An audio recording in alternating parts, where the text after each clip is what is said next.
السلام علیکم، میں ڈاکٹر ذکی یونان سے اور 21 نومبر کے اہم واقعات۔ 21 نومبر آج ٹیلی ویژن کا عالمی دن منایا جا رہا ہے۔ 21 نومبر 1877 کو آواز ریکارڈ کرنے والی مشین ایجاد کی گئی، جسے امریکہ کے سائنسدان تھامسن ایڈسن نے ایجاد کیا تھا۔ 21 نومبر 2002 کو پرویز مشرف کی جانب سے پاکستان میں لگائی گئی ایمرجنسی کا خاتمہ کر دیا گیا۔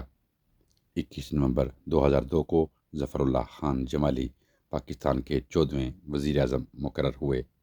21 نومبر 1794 کو برطانوی کیپٹن نے ہونولولو بندرگاہ کو دریافت کیا۔ 21 نومبر 1808 کو فرانس کے نیپولین بوناپارٹ نے برطانیہ کی ناکہ بندی کی۔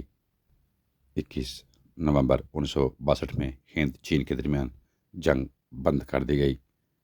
21 نومبر 1999 کو برطانوی پارلیمنٹ کی کارروائی پہلی بار ٹی وی پر دکھائی گئی۔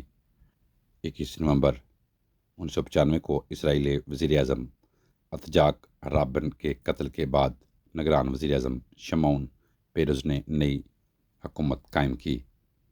21 نومبر 2002 کو بلغاریہ، اسٹونیا، لتونیا، لتھوینیا، رومانیہ، سلوواکیہ اور سلوینیا کو نیٹو نے تنظیم کا ممبر بننے کی دعوت دی۔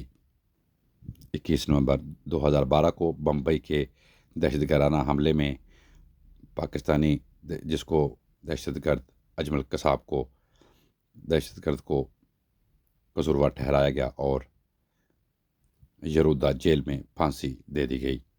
21 نومبر کے حوالے سے یہی معلومات تھیں۔ اجازت دیجیے، اپنا بہت سا خیال رکھیں۔ ٹیک کیئر، اللہ حافظ۔